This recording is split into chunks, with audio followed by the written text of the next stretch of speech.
That is me, and I will go on to the next slide if you are ready, like that. Is that good? Yep, looks great. So thanks everyone for being here.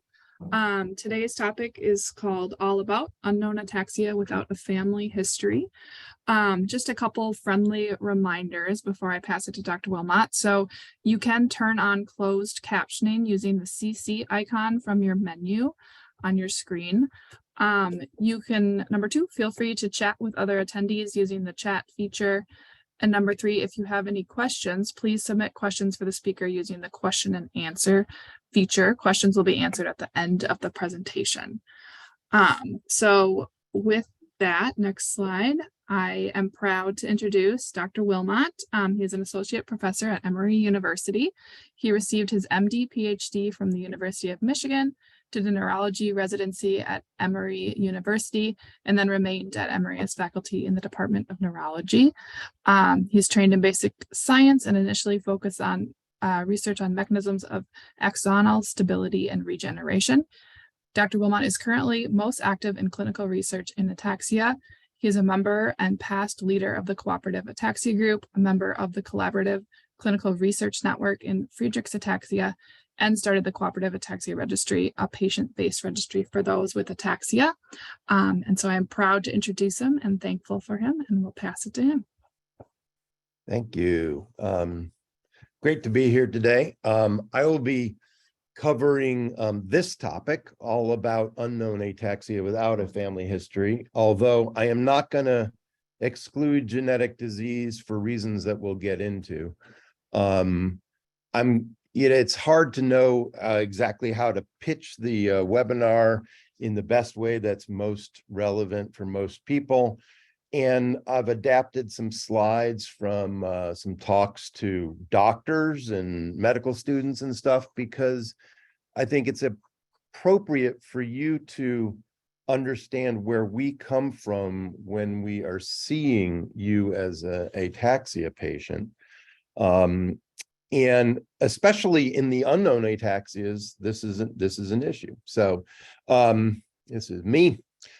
So actually, let's go back to that title: Unknown Ataxias Without a Family History. There's really two parts to this. There's unknown ataxia, and then there's without a family history. And these are both critical portions that tell us certain information. First of all, unknown ataxia. What do we mean really by unknown ataxia? Because let's say you begin to have symptoms, you're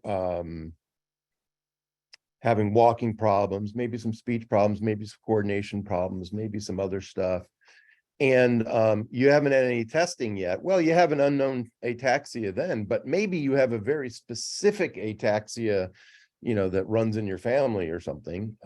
Then you wouldn't be without a family history, you'd be with one, but still you would have an unknown ataxia.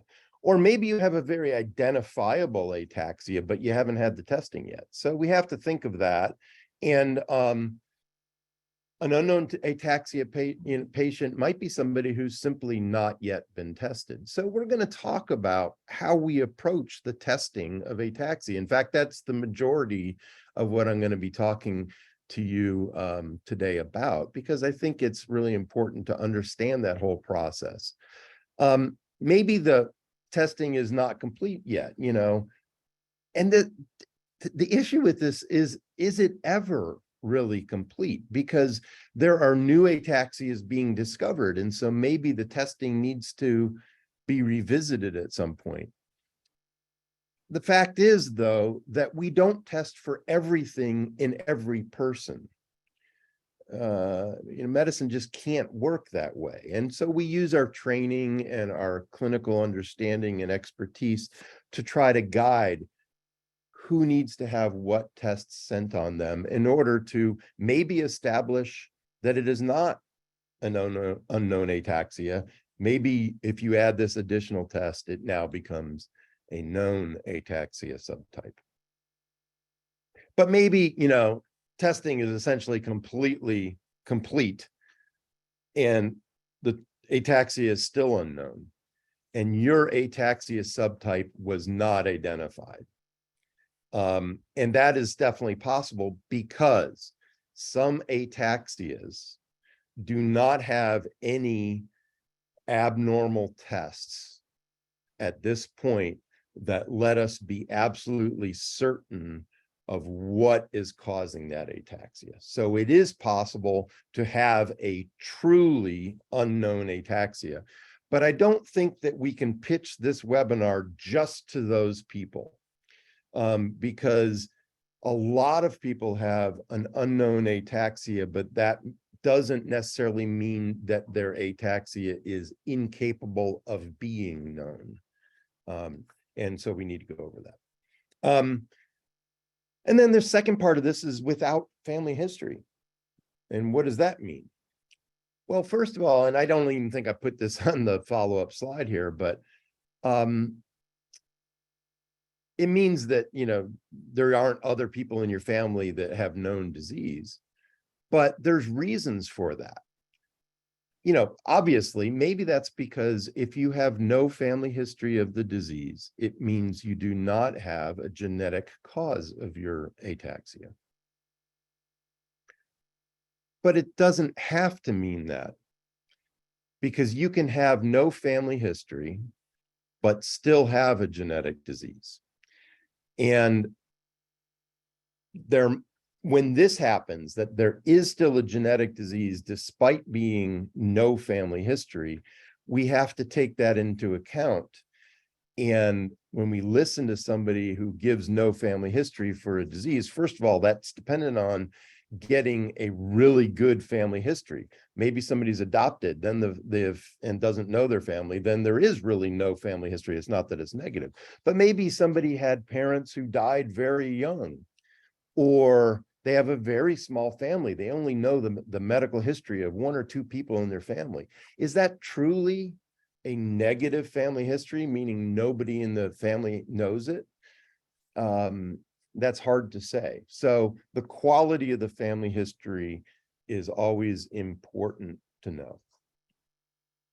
But there's other factors, because some people will have a genetic disease that doesn't have full penetrance. And by that I mean the gene that causes the problem can be present without always causing disease. And that can complicate the issue. I don't want to get into that in great detail. I have a few complicated slides here that I'm going to breeze through without getting into in great detail, because I want to paint a certain picture, but don't have the time to really get into everything in detail. The issue of reduced penetrance would be one of those. But I would be open for questions at the end about those things. Recessive disease. So we're not going to get all into inheritance. After all, this is the talk for without family history. And a large part of that would be maybe because it's not genetic. But there still is a lot of, there's possible to have a recessive disease, even like Friedreich's ataxia, where you don't have big families with lots of brothers and sisters and nobody else has the disease, and yet still it be a clearly genetic disease. So there are a number of reasons to still have a genetic disease and have a negative family history. For instance, new mutations. Now these don't happen all that often. We don't have to think of that very often, but maybe just in you and there's a new mutation causing ataxia. And then there's another cause, and this is something that's kind of, difficult to talk about, but you can also have false paternity, and this is something that that does happen. And this has happened in some of the families that I've followed where we didn't think there was a positive family history, but there later came to light that, the true biological father did have the disease. That wasn't known initially. So that can happen at times. What all this means is that I can't give a talk about unknown disease without family history and totally discount genetic disease. I have to still talk a good bit about genetic disease because a lot of the ataxias are genetic. Now, a number of them are not, and I will touch on those here, but it's impossible to cover all of them. And therefore, I can answer questions at the end about some specifics should you have them. So let's just talk about a case. Now, this is how we teach neurology, how we teach medicine to folks. So if we have a 65-year-old man and he presents with a several-year history of gait problems, and his exam, when you see him, as a doctor, you see some imbalanced gait, and he can't tandem walk, which means put one foot right in front of the other, like walk on a tightrope. So what is the diagnosis in this patient? We're going to be talking about, exploration of the diagnosis, the diagnostic journey here. So as a doctor, we don't know the answer to this. We don't know that this is even ataxia because there's other causes of gait imbalance. So what even is ataxia? When we talk about the diagnostic journey, we have to make sure that we understand what ataxia is. And in general, it's loss of motor coordination. Now, I don't need to tell most of the people who will be listening to this about this, because most people know it. But in fact, at AAC meetings that I've gone to, in undiagnosed ataxia birds of the feather meetings, and in my clinic, I always run into patients who get referred to me or that I meet who tell me a story that they are diagnosed with ataxia, and it isn't really even ataxia. So we need to make sure that it is ataxia. And a lot of times, if you do a good exam, you can figure this out. And patients usually know this, but they don't. Sometimes it can be confusing. And there are lots of different causes, and this diagnostic journey that we're going to go on shows us that. Some of them have very specific names. We know exactly what this disease is, but sometimes patients have ataxia that defies a very specific label of a very specific disease process that we define as doctors, and we know exactly what it is. Even if we're a little uncertain of the exact cause, we know exactly what it is. We can put a specific name on it. But other patients, we're not really sure. We're kind of left over. And those are sometimes lumped into another category of ataxia that is that kind of group of people who are undiagnosed. So what is ataxia? This comes from a lecture to medical students, but basically you can see, I hope y'all can see my cursor that's circling over here. When you reach out and touch an object, the path length is increased because the coordination is decreased. And you can have patients do things like rapid alternating movements, and that's abnormal. There's some movement delay, and there's a bunch of terms that we use to indicate that. Most ataxia is caused by dysfunction of the cerebellum, the part of the brain that is there and responsible for coordination. It turns out that there are a lot of ties between the cerebellum and your vestibular system and your eye movement system. And because of those neuroanatomical connections, there are lots of eye movement abnormalities that can occur. We don't always see them, but very frequently we do see them in ataxia patients. And that's really helpful because it can help define the subtype, and it can help define that it is definitely a cerebellar problem and not, let's say, a gait problem due to a peripheral neuropathy or knee problems or something along those lines. So we look for eye movement abnormalities, which you don't need to worry about the details of that, when we see a patient. So when you are a patient and you're going in to see a doctor, he should be paying a lot of attention to your eye movements, because for ataxia, that is very important. So let's go back to that case. This is a patient who has some imbalance, but now we examine them and then we see that there's gait instability and there are cerebellar eye findings. These are eye movement abnormalities that indicate that there is problems with the way the cerebellum is working. And then there's some ataxia in the limbs. So what's the diagnosis? Well, now we know that it's ataxia. And now we have to go on that diagnostic journey of defining what kind of ataxia it is. And this is hard. And many of you have experienced this before in your care. We as ataxia providers certainly think along these lines. I tend to divide things up in acquired and inherited. Acquired, there's a term that is sometimes thrown out, sporadic ataxia. And I don't like that term because that means kind of without a family history, but it doesn't really get into the cause. There are non-genetic or acquired causes, and there are genetic causes that can be inherited. And we're going to look at a few of those.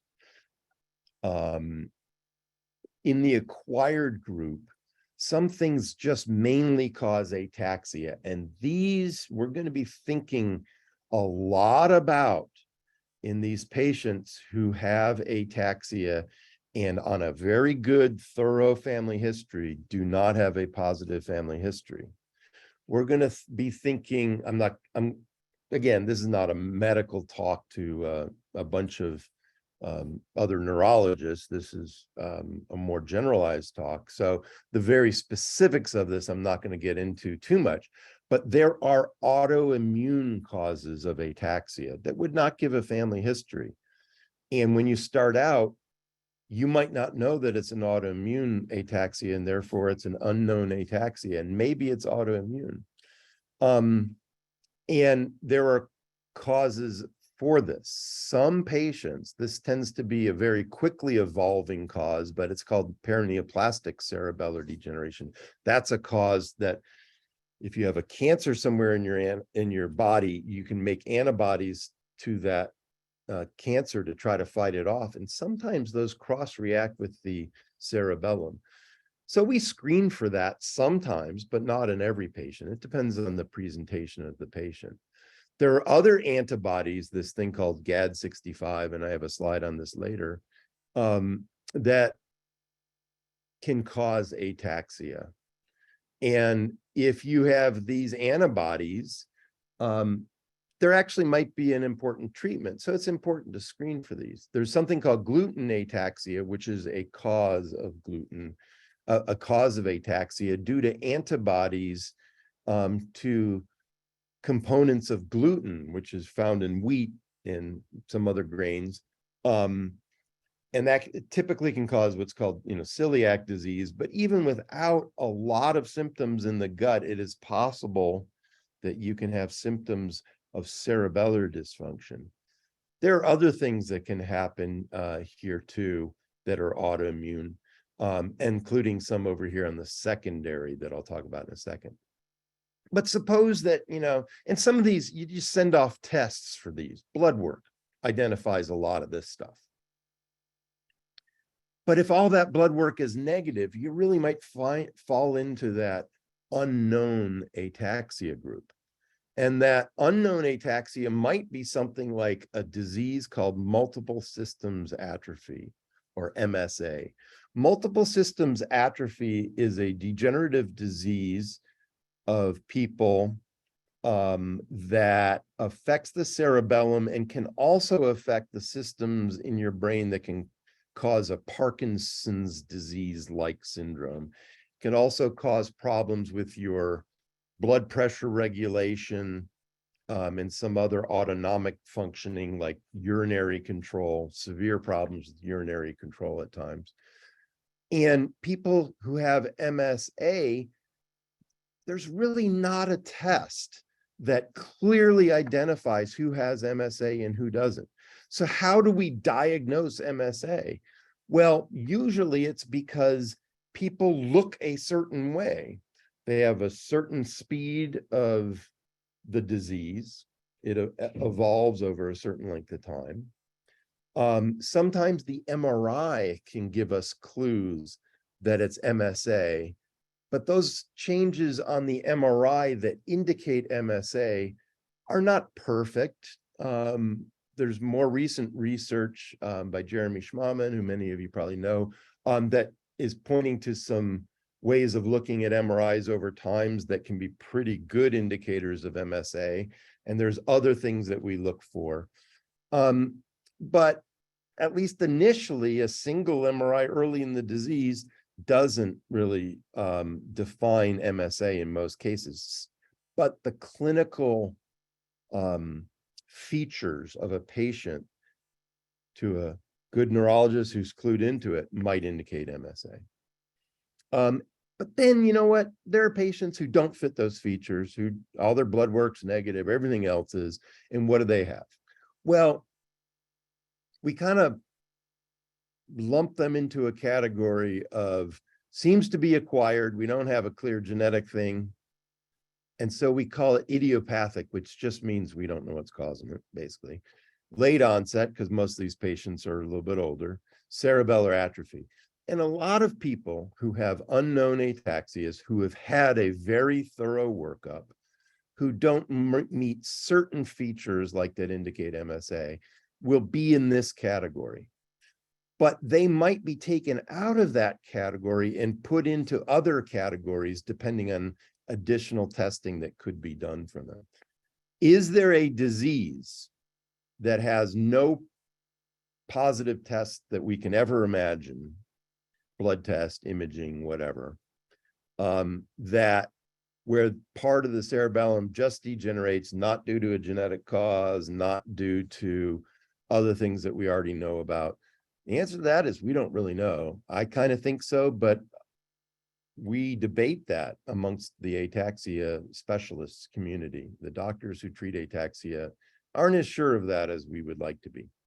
There's secondary causes, which just means like if you have a stroke or a tumor or something in the cerebellum that affects the cerebellum, you can have ataxia from that. There are toxic causes. Some patients can take medicines, like some anti-epileptic medicines can cause ataxia. Sometimes that's totally reversible if you stop the medicine. Other chronic causes might be less reversible if you stop the medicine. So we have to think of these things when we're seeing a patient. MS can cause ataxia, but it would always be defined as MS because it looks a certain way on MRI and it has other abnormalities, rather than really like a primary ataxia. And then there are inherited causes. Let's talk about the inherited causes.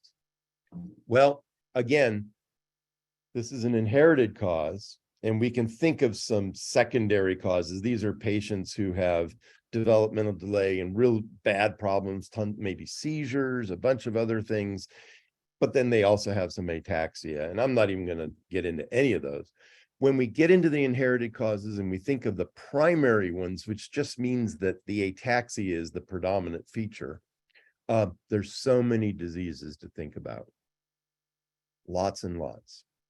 And this isn't a talk on genetics, but I can't help but bring up the issue of genetics, because more and more we are finding that people who have been labeled as undiagnosed ataxia might still have a gene abnormality somewhere.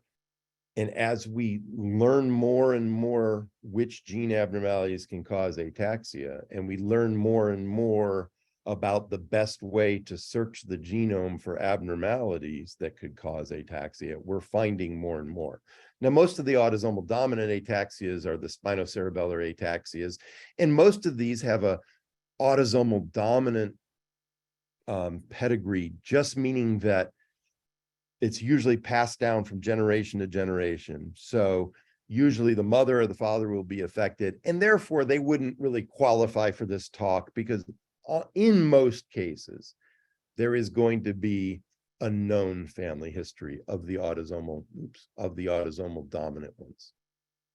The autosomal recessive ones, though, can sometimes be a genetic disease, but with a unknown family history. And therefore, we as doctors need to think about these, and maybe we need to test for them. They can have positive family histories, though. When you have, a brother and a sister who are both ataxic and they're young and they look like they have Friedreich's ataxia, that's clearly a positive family history with a brother and sister affected, and they have a genetic disease. But you can also get a single child who has Friedreich's ataxia that you prove with a genetic test, but you might very highly suspect based on their symptoms, because Friedreich's tends to look like Friedreich's and not so much like other things. And they would not have had a positive family history. Interestingly, there are a few diseases that have been diagnosed recently, including this canvas one that presents late in life with reduced penetrance, meaning, or with recessive inheritance. And again, recessive inheritance is one of those things that doesn't always have a family history. And the reason is that the parents are carriers, but don't show symptoms. So if you're a carrier, you won't show symptoms. It's just less likely that you will find positively affected members in the family. And so let me go back to the previous slide. In this group of idiopathic late onset cerebellar atrophy patients, these are patients who don't have a family history, who are essentially unknown causes of ataxia that are lumped into this group. And I've lumped a lot of patients of mine in this group. Some of them are turning out to have CANVAS, which is cerebellar ataxia neuropathy and vestibular areflexia syndrome, which is a big wide word, there's lots of things to say there, but it is an important condition to know about, and might lead some people on their diagnostic journey to continue that diagnostic journey to search for things like this. And I will just say there's one more disease called GAA-FGF-14, which is just recently reported. Some people had referred to it as SCA 50, but I'm not sure that's not really the accepted name. But and this new condition also might just present without a family history and yet still be genetic, and might account for a good number of patients who are unknown without family history, who have disease onset, later in life, through adulthood or even later adulthood. And then there's some other inheritance patterns. We're not going to get into that right now. So this diagnostic journey, let's talk a little bit more about it. What do we use as a diagnostic approach? Again, this is modified a little bit from talks that I give to doctors and medical students or residents, whatever, that I want you all to know about, So we have to consider the phenotype. What does that big word mean? It just means how a patient looks. So there are certain features that I can look at even from across the room at times, and I know what that patient has. Without a test, without anything, I would confirm it if there's a test available, but they just look like one thing. And there are times when, and I'm pretty accurate with that. There are some diseases that have a very characteristic appearance in a patient. So you have to consider what a patient looks like, not just like not the color of their hair or anything like that, but the pace of the evolution of their symptoms, what their eye movements look like, what their speech sounds like a little bit, what their muscle tone is, what their reflexes are, all of that kind of thing. So considering the phenotype is important. The other thing is that everybody needs to have their brain scanned. That's just absolutely critical, because number one, you're trying to rule out other things that could be causing a secondary thing like a stroke or a tumor in the brain. but also because certain diseases have certain features in the brain that we see on imaging. Even if we don't have a characteristic phenotype, the image might be part of that phenotype, if you will. So everyone, that should be one word, I know that, but I'm sorry about that. Little typo there. Everyone gets blood work because there are some treatable causes of ataxia. That doesn't, at some points, everybody should get some blood work. Now, exactly what they get will vary depending on that particular person. And then what do we do with that information? Well, the brain information, mainly we're ruling out structural lesions. We want to see, is there a problem in the cerebellum that indicates like MS, like this demyelinating lesion, or a stroke or a bleed or tumor, something like that. But then we're also looking for other things like the specific indicators of certain diseases. Often we see cerebellar atrophy. That means shrinkage of the cerebellum. When we see somebody who's ataxic and the cerebellum is affected, we think it's affected because there is disease in the cerebellum, and that can lead to shrinkage of the cerebellum. Some of that shrinkage might be sickness of the neurons where they're still alive, but they've shrunken down a little bit. And some of that might be loss of neurons, where the neurons have actually died and disappeared. But sometimes we don't see atrophy, and yet the patient is still ataxic. That might be because our methods for visualizing atrophy are not honestly all that refined. We don't take detailed, precise measurements of the volume of the cerebellum in a standard clinical MRI.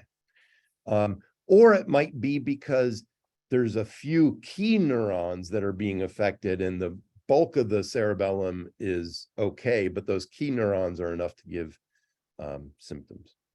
Or it could be that maybe the cerebellum is not degenerated. It just hasn't had much shrinkage. So it's just early in the process, or, there's enough survivability of the rest of the cerebellum, but it just isn't firing right. So there's nothing structurally wrong with the cerebellum, but electrically it's not working right. And then I'm not going to get into this, but there are syndromes that have very specific MRI findings. And then, so what happens if the MRI and the routine blood screen doesn't show a cause? So we as doctors are thinking about this. There are lots and lots of secondary things that can be done. We can even do a spinal tap where we take out spinal fluid and look for things. We can do genetic testing. We can do nerve testing or EEGs. We can do autonomic testing to look for some of those autonomic nervous system, the involuntary nervous system abnormalities that are prominent in multiple system atrophy. We can send you to an eye doctor to look for certain kinds of ophthalmologic things because some neurologic disease have certain eye findings. Who gets all of these is dependent on the physician, and it's dependent on you. It depends on what you look like and what the physician's suspicions are. So let's go back to this case. This is somebody who has no family history, right? And they have this limb imbalance, and then they've got these cerebellar things. So what is the diagnosis in this case? And the answer is, who knows? This is why you do a bunch of tests. Maybe they have some certain findings, and that indicates MSA, and then the little C here means that it's mostly the cerebellar type of MSA that causes ataxia. Maybe they have other antibodies that you sent because you're looking for a treatable ataxia, and that would be something called an anti-GAD ataxia. Maybe they have some other changes that indicate one of the genetic diseases that aren't the obvious things to screen for initially, like Friedreich's, Fragile X tremor ataxia syndrome. But certainly everything can be negative, and that happens. And when you come to the end of a lot of this and you still don't have a diagnosis, I think one of my key points, and hopefully this is on my summary slide, is you don't totally abandon the diagnostic journey. You continue to evaluate the diagnosis. But there are plenty of times when who knows a lot about the diagnosis, will say, there's nothing more to do this time.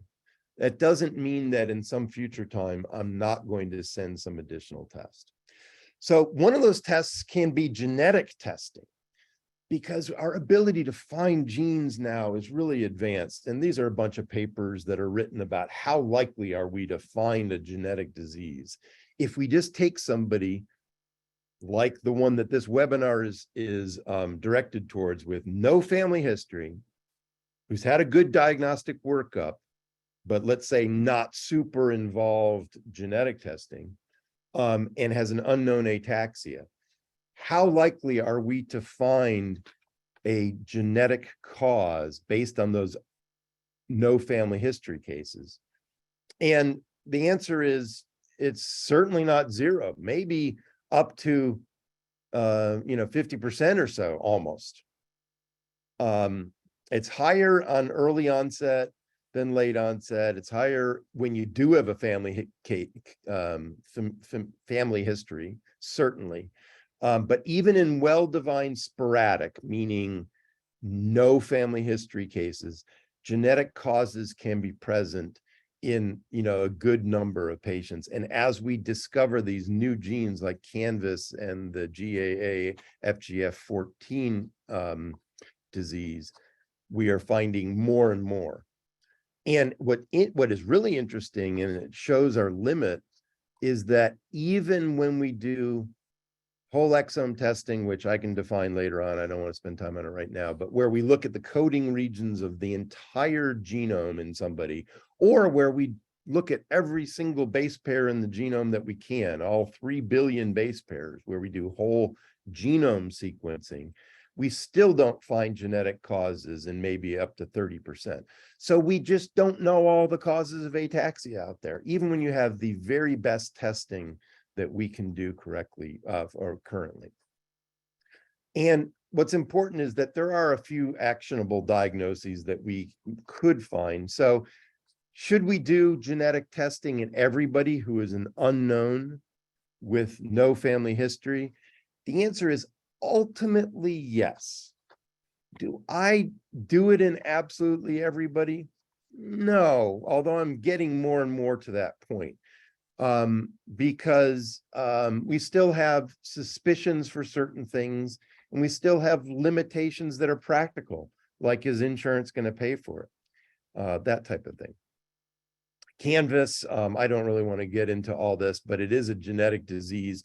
Lots of different ways that a patient will look, but it does cause ataxia later in age. It can be very slowly progressive. Another cause, I mentioned this briefly before, you can make antibodies to this enzyme called glutamic acid decarboxylase. And this changes this amino acid, which that's just a breakdown of protein. We have it, we eat it all the time, but it's also used by your nervous system to signal between neurons. And that makes another molecule after the enzyme acts on this molecule. And this other thing is called GABA.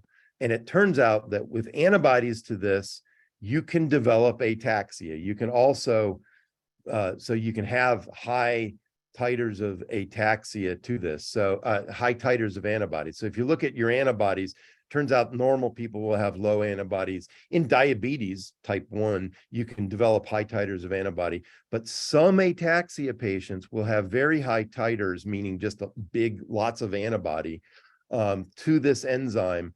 And then other patients with another condition called stiff person syndrome also have that.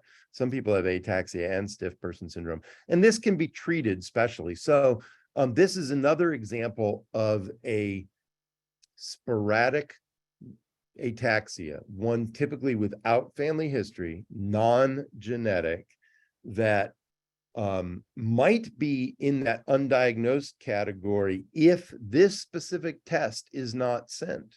So I like to send this on everybody that I don't know what type of ataxia they have.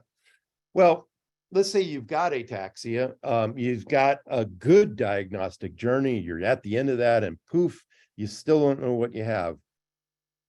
Let's say you do know what you have, regardless of the diagnosis. Regardless of what happens with your diagnostic journey, you need to be treated. And we as doctors treating ataxia, treat the treatable. And there's a lot that is treatable in ataxia. We can't cure the underlying problem in most cases, but that does not mean that we can't treat our patients. We treat the gait dysfunction with physical therapy, with walkers and the appropriate kind of support. Sometimes with specific kinds of exercises, we'll get dramatic improvements in gait. There's talk about, whether there's medicines that can help the gait balance or coordination, and that's an ongoing area of research. We can treat bladder dysfunction because there are parts of your cerebellum that kind of help control bladder function too. Bladder is just a muscle, and it can kind of get uncoordinated too. So there's medicines that help that. We can treat mood problems. We can treat pain. Sometimes that's possible. And then there might be a very specific treatment for your specific ataxia cause, like with that anti-GAD autoimmune ataxia. So we treat the treatable. I would encourage people also to participate in research wherever possible, because research allows us to get further along in being nuanced and refined in our diagnostic, in our knowledge of the ideal way to approach the diagnostic journey. It also is what is going to be critical as we develop treatments. So there's lots of research out there. There's lots of different kinds of research that you can participate, and we just encourage you to do that. It is always up to you. It is always a thing that requires your consent. You're always allowed to back out of research. You have autonomy in research, so that's very important to understand. It's your willingness to participate that is important. And if you're willing to participate, then please participate where you can. The other thing is you need to join in and get involved in the ataxia community because you're on this webinar. I guess that you have done that. NAF is absolutely wonderful in promoting awareness and research and care for the ataxia community. And any way that you can help out NAF in their efforts to continue to support the field of ataxia is greatly, greatly appreciated. I couldn't talk about everything ataxia, so I didn't go into a lot of details about how this stuff could be treated, but I can answer questions. So in summary, there are many diseases that cause ataxia, some of which might be treatable if you go through the appropriate diagnostic journey and you have one of those treatable causes. That's great. Many people do not, but the other symptoms associated with ataxia will always be something that a doctor should be managing. The phenotype, how you look, can help guide that diagnostic journey. But there's still, even when that diagnostic journey with imaging and standard blood tests come up negative, the number of genetic causes is vast. And we're appreciating that more and more as time goes on. So a lot of times a widespread screening of genetic causes is something that would be encouraged. And then even without any specific diagnosis, getting back to this point, all ataxias can be treated in some way. So I really don't like it when I hear kind of nihilistic approaches or nihilistic comments saying just that, there's not much to do about ataxia. Because there is. We certainly want to be able to do more, and we're working towards that, but there are a lot of things that can still be done today. So I think that might be all that I have to say directly, and I am happy to answer questions. Thanks so much, Dr. Wilmot. Should I stop screen share, or doesn't matter? Yeah. Yeah, it doesn't matter either way, it's fine. Okay. Lots of questions rolling in. I am happy to moderate those. I'm going to try to choose ones that kind of stick to the topic as much as possible. But that being said, some of them maybe are going to be difficult to answer for that reason. So Yep. I am going to start with this one. So father died of ataxia or with ataxia at age 86 with no genetic diagnosis. This person has had genetic testing with no genetic connection. So what does this mean? Or there's a couple questions like, what should I do next in that situation? Yeah. So if the father was affected, then that is a positive family history. It also suggests that it's likely to be an autosomal dominant condition, one of the autosomal dominant ataxias. And when genetic testing is negative, that really just means the genes that were tested for didn't show a problem, but there might have been like some of the newly discovered genes like the GAFGF14, which isn't even testable right now outside of the research lab. That was positive. So what you need to do is undergo additional reevaluation of the testing at some point. Doesn't make sense to do that right away, but typically, even with very widespread testing, like whole genome testing, the most advanced thing we can do basically right now, after 2 to 3 years, we're going to want to reevaluate that testing to look for things that might have been initially labeled as a variant in the genome that was not causing disease, but maybe now we know that it can cause disease. So redo the genetic testing in 2 or 3 years would be the bottom line. If there's a clear family history and you have symptoms, then that's likely what you have. If you don't have any symptoms and you just have a father that's affected, then you don't even know if you inherited anything. So that is even more difficult to answer. In general, I wouldn't worry about it until there are symptoms that appear. Thank you. Several questions about whether people should or can they go to a primary care doctor in order to test for ataxia, or do they need to go to a specialist? So maybe comments about Excellent questions. Primary care doctors certainly are not going to know a lot of details of ataxia. So it's not a bad way to start off with some little, just the very first step in the diagnostic journey with, PCP is appropriate because maybe there's some other major abnormality that can be found. But pretty quickly, you ought to be evaluated by a neurologist. Within neurology, most neurologists know a little something about ataxia, but to get to the neurologists who know the most about ataxia is probably going to be important fairly quickly. Who are those neurologists? Most typically movement disorders physicians. We have subspecialties within neurology, and movement disorders is that subspecialty that is most closely affiliated with ataxia. But even within movement disorders, because a lot of movement disorders are other things like tremor and Parkinson's disease, a lot of movement disorders physicians don't know ataxia super well. So the best bet is the ataxia specialist that the NAF knows about and has on the website that participates in webinars like this. We're the ataxia specialist, and that's the way that you get the most information about the appropriate kind of workup. But it's not wrong to funnel down to us through other means first.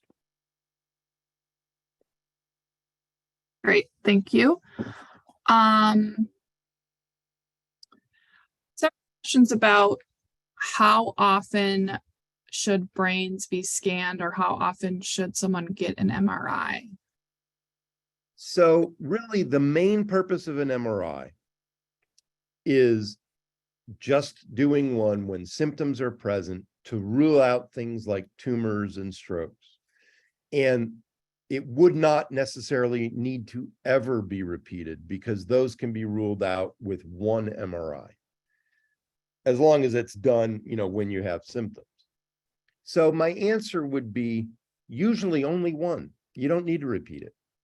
You don't need to see if the cerebellum looks more diseased, like a little bit more shrunken later on, in many cases, because you'll know that if your symptoms are worsening. It doesn't help us that much. When do I repeat MRIs where the first one did not show a tumor or anything like that? In cases that are progressing pretty rapidly, in cases that I'm just worried that maybe the first one missed something, and I need to do the second one. In cases where I'm suspicious for MSA, based on the way a patient looks, I certainly might repeat an MRI. Typically, just repeating it after 2 or 3 years once is enough. You don't need to continue and continue and continue to do it. Great, thank you.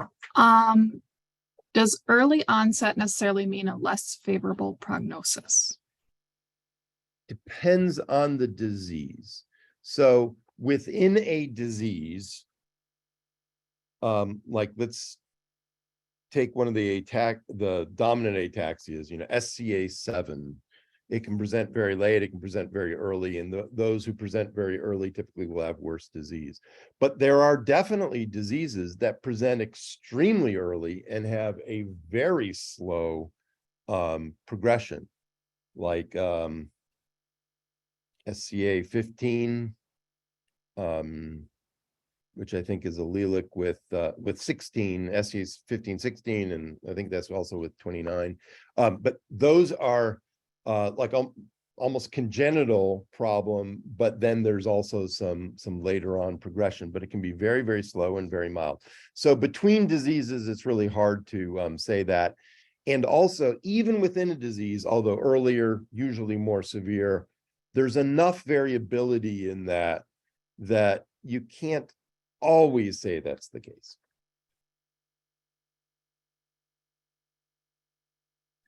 Great, thank you. Question about concussions. So concussions caused repeated concussions maybe 30 years ago. And that can symptoms show up now? Most typically, for ataxia? no.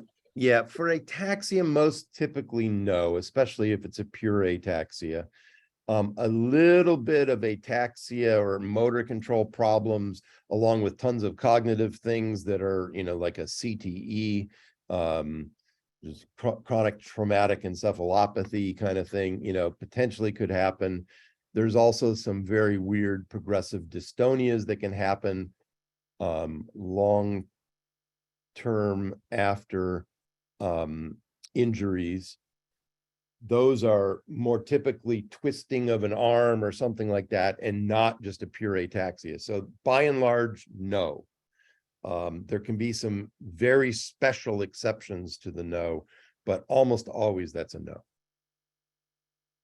Thank you. I know we just have 3 minutes left, so we'll get in as many as we can, and I appreciate your time. Could a family history of a neurological disease that isn't ataxia, such as ALS, be relevant for my diagnosis? Generally not, although there are ataxias, so like SCA2 has a weird connection to ALS. So there are some weird connections. A good ALS doctor or ataxia doctor will probably know about those. Generally speaking, no, not connected though. If my ataxia gene panel was negative, should I request whole exome sequencing? And if so, how can I request it? Right. Go back to your, doctor who sent it or to another geneticist. In general, certainly, yes, if you have a family history, you need more widespread testing. If you don't look like you have a genetic ataxia, and we can't always say that, right? I mean, there are people who don't, if you look like you have a genetic ataxia because you have phenotypic features that look like one of them, then absolutely, something like earlier onset. If you're later onset, you don't have some of the other features of canvas and other stuff, probably yes, and just go to your doctor. But there are patients where I don't repeat it, where I just stop at the panel. Ideally, that's changing, and someday we'll definitely get whole genome on everybody, and that'd be really nice. Leave me at least 1 minute to, there's some in the chat that I wanted to get to maybe. Go ahead. We've got a minute. Somebody asked if sons should be tested if they are not diagnosed yet. And the answer to that is no, because what will you test for? You test in the symptomatic individual. And if you can't find it there, then it's just going to be hard to test any other family member. There's some questions about medications, bladder. It's just the standard bladder medicines like Detrol or something along those lines. The medicines to treat dizziness and vertigo don't really work for ataxia because those are different things. They might seem like they're the same, but they're not. You can keep, if you want to keep going, you can. I think we are at time, so we'll go ahead and wrap it up there. I just did want to comment quickly on what can you do next for our participants. So become a member of NAF. You maybe likely are since you're here, but that will help you to stay up to date on the latest news and connect with the ataxia community. Join a support group. It's a great way to learn about resources and make new friends. And also join the patient registry. We use CORDS, and that helps connect researchers, drug developers, and healthcare professionals to those affected. So thank you so much, Dr. Wilmot. It's always great to see you, and we appreciate your time and expertise. Absolutely. Thank you for having me. And sorry, I can't get to more of the questions. There's a lot of them. There are a lot. Thank you, everyone, for your participation. Have a nice rest of your day. Bye. Bye.